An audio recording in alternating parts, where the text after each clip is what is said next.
G'day and welcome to your Monday footy feed. Show me the money. That is what Dustin Martin has declared after his management told Richmond he's considering other options. In a statement, Tigers football manager Dan Richardson says the club is extremely disappointed given the considerable effort it had put into Martin's on and off-field development. Martin is managed by Ralph Carr. His background is primarily in the entertainment industry, looking after stars like Vanessa Amorosi and Kate Sobrano. AFL.com.au understands negotiations had been going for 4 months and had become incredibly frustrating. Carr's other big AFL client is Collingwood's Travis Cloke, who was the subject of prolonged negotiations last season, but of course he eventually stayed. Now to the finals, and Sydney's tough trip to Perth to face Fremantle in Saturday's preliminary final just got harder, with news Kurt Tippett and Tom Mitchell have both been ruled out.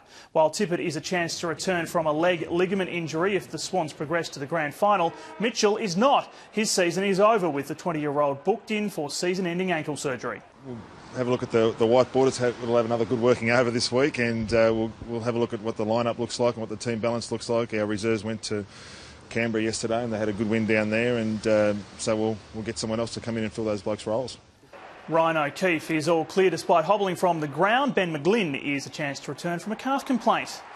Geelong is set to be without Paul Chapman for the preliminary final against Hawthorn, but Sydney's Ted Richards can take on the Dockers.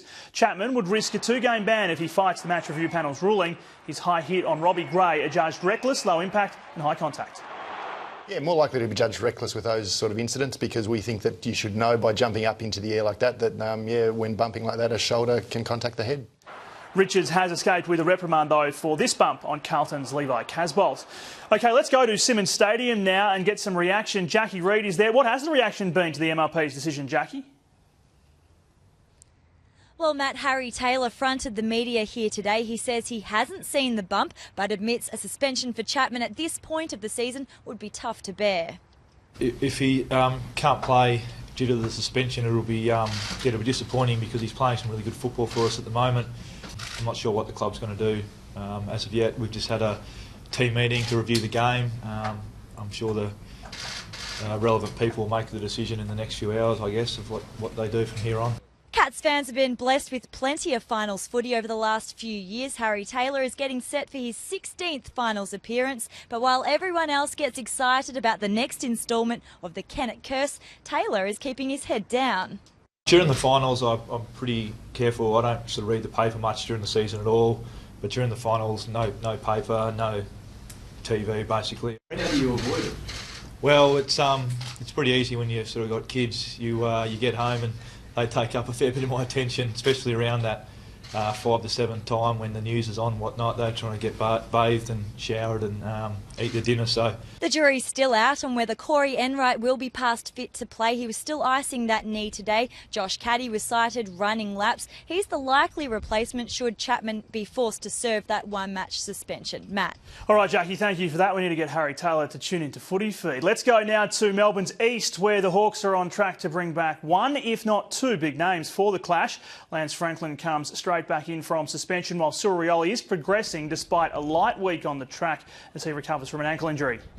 Yeah, Junior will train this week, so we've got our main training session later in the week. So he ran on Friday, put up pretty good from that, so we're keen for him to train on Tuesday. For the rest of the Hawks, that Friday training session Hodge mentioned there was said to be pretty intense. And the other question we have for you is, will we hear from Jeff Kennett this week? I'm asking that. We haven't heard from him yet. A big build-up ahead to both prelims. AFL.com.au will have it all covered for you. Now, before we go, assistant coach Sean Wellman leaving Essendon. The club also announcing Danny Frawley and Terry Wallace will be a part of the panel to select James Hurd's interim replacement.